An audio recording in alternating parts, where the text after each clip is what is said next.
better. The aging, insecure writer. You're like a vampire sucking this kid's blood. The story starts with Professor Ted Swenson.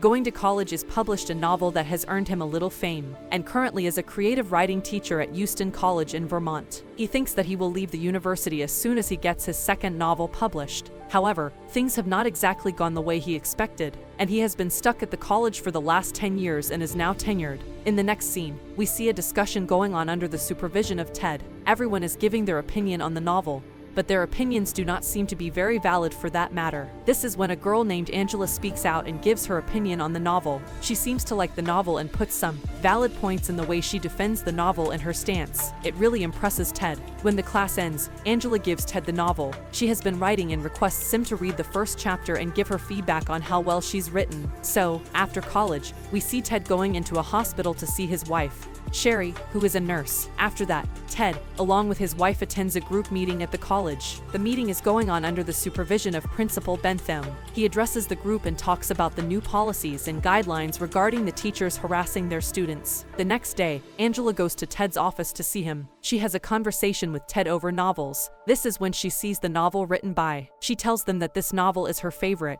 This is the novel that helped her get over the death of her father. She then keeps on praising Ted. She mentioned how she feels inspired by him and how he's been doing a great job as a writer. She basically keeps going on and on like a fangirl. She then asks him to review the first chapter of the novel she is writing. Angela is in your class? She thinks you're the greatest writer that ever lived. Ted is sitting in the library trying to work on his own novel, but his phone keeps ringing. Again and again, it's his editor calling, but he keeps ignoring the. Eventually, he gets annoyed by everything and stops working. He then picks up the chapter that Angela requested him to read and starts reading. He gets really impressed by the writing and the story. He's so impressed that he cannot stop thinking about it. Even when he gets home, he keeps thinking about Angela and her novel. Even when he is with his wife, Ted is now unable to get Angela out of his mind. He, again, reads the story and seems fascinated by the whole. The next day he meets Angela and gives her feedback on the novel. He tells her that she's onto something. He says that she's done a really good job. They're still having this conversation when another professor named Magda joins them. She does not seem too thrilled about seeing them have such a delightful conversation. She doesn't really join in the conversation and just leaves after exchanging pleasantries. As soon as she leaves, Angela gives Ted another chapter to read. Ted reads that chapter sitting in a restaurant while it's still reading the chapter when Magda joins him again. Both of them have lunch together and they talk about Angela. And Magda is impressed to know that Angela is now doing something worthwhile by writing content that is not considered tentative. If we use simple words, and content that is clean and does not include erotica. She tells Ted that she wants Scott to read Angela's poems. When she took her class, she says that the poems were really vulgar. She further adds that Angela actually insisted on making a donation to the college. Though it did not sit well with the librarian, says they found the poetry about a phone sex worker rather obscene. They decided to keep it as an act of good faith. After lunch, Ted directly goes to the library and checks out that poetry book, which primarily consists of erotic conversations between a phone sex worker named Angela 911 but right now, he does not have the time to read it because he has to go to a social gathering. As soon as he gets there with his wife, all the professors of the college keep pestering him about his novel and he gets annoyed. But his wife keeps covering for him to make sure Ted remains in a good mood. Ted then ends up lying that the work is almost finished, but when he is asked about the theme of his novel, he tells the theme of Angela's novel instead of his own. His wife gets a little confused hearing this because she's already read Ted's work. At the dinner table, all the teachers are talking about putting a stop to the harassment. They all discuss the new campus and how political correctness is affecting their teaching style. They say they want to teach their students in a safe place and in a safe environment. But Ted says something very bold while putting up his opinion on the matter and ends up making everybody a little unclear. After dinner, when the tenant, his wife, leaves, his wife teases him about how he did not think before what he said, but at the same time, she admires his confidence. When he gets home, he finally starts reading Angela's book, which he picked up from the library. He gets so touched by the novel that he actually starts painting the whole image of the characters and the story in his mind, the image that the girl is waiting for a man in the dark of the night. A man who can do her in this dark. As Ted is thinking about all these things and simultaneously reading the book, his wife calls him to bed. The next day, Ted goes to college, but he's not able to focus on anything. The only thing he can think about is Angela 911 is not able to focus on anything said by his students that day after the class ends. Angela again comes to see him. Ted praises Angela's writing and encourages her to write more. She in turn gives him increasingly erotic later chapters of her. When Ted is reading that novel, he suddenly stops reading as he realizes whom the novel is actually about. He calls Angela and asks her to see him tomorrow. This is when Ted's wife comes in and asks him who he's talking to. Ted lies and tells her he was talking to Magda. The next day, Angela's mother and stepdad come to college and see Ted. They ask about how Angela has been doing and inquire about her. Ted is all praises Angela in front of her parents, and they seem very satisfied with Angela. After Angela's parents leave, Ted meets Angela. She tells him all about her family and the death of a real father. Ted consoles her, saying that though life has been unfair to her so far, she has a lot to look up to. Interrupt coming. That night when he is reading Angela's novel, he starts imagining himself and Angela, his characters in the novel, reading her novel, which is about a teenage girl sexualizing her science teacher. He starts imagining himself as that science teacher.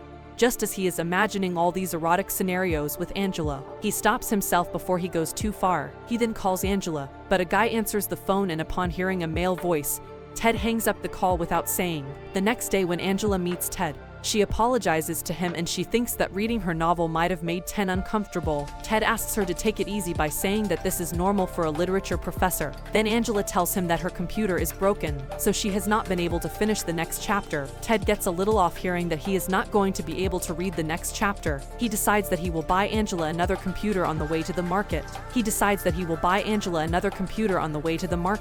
They get to know each other. They get the computer and Ted drops Angela home. When they get home, Angela insists on him coming inside to help her set up the new computer. When Angela is setting up the computer, she's bending over and Ted cannot get his eyes off her. But he then tries to control himself by focusing on other things. Due to some issue with the computer, Angela is still not able to copy the new chapter, and she starts getting annoyed. Ted tries to calm her down, and that involves some touching between the two. This is when Angela comes onto him and they quickly begin. However, before they can finish, Ted's weak tooth comes out and they humorously decide to postpone sex for some other time. However, Ted requests her to keep whatever happened in this room between them. Angela agrees, but Ted still feels guilty for everything. When he's leaving, he runs into another one of his students who gets curious upon seeing Ted coming out of Angela's room. When Ted gets home, he's unable to stop thinking about the story of Angela's novel, and he again ends up imagining the two amorous activities. He starts to get really unsettled and finds himself unable to understand how to deal with everything that's been going on. The next day in the class, Angela criticizes one of the students' works, and that girl gets annoyed and says to Ted that Angela is always criticizing others' work, and when it comes to her work, she does not even let anyone see it. When the class ends, Angela comes up to his head and apologizes for her behavior in the class. She tells him that she's been upset because Ted did not give her any feedback on the latest chapter that she gave them to read. Ted then calms her down and apologizes to her. Angela then requests Ted to show her novel to him. Ted says that he will think about it in the next scene. Angela is showing great courage and shows her novel to the class,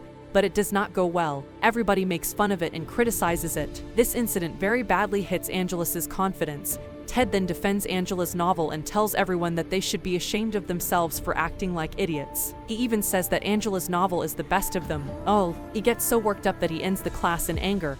Just as he leaves the classroom, he calls his publisher and asks him to set up a meeting after. And vacations, Ted's daughter comes to see them. They are all talking about her studies. When Ruby takes the topic toward the history of mental disorders in their family, Ted's father committed suicide due to a mental disorder. Ted gets angry at his wife and changes the topic. After vacation, Ted goes to New York to see his publisher, who's been waiting for Ted's work very impatiently.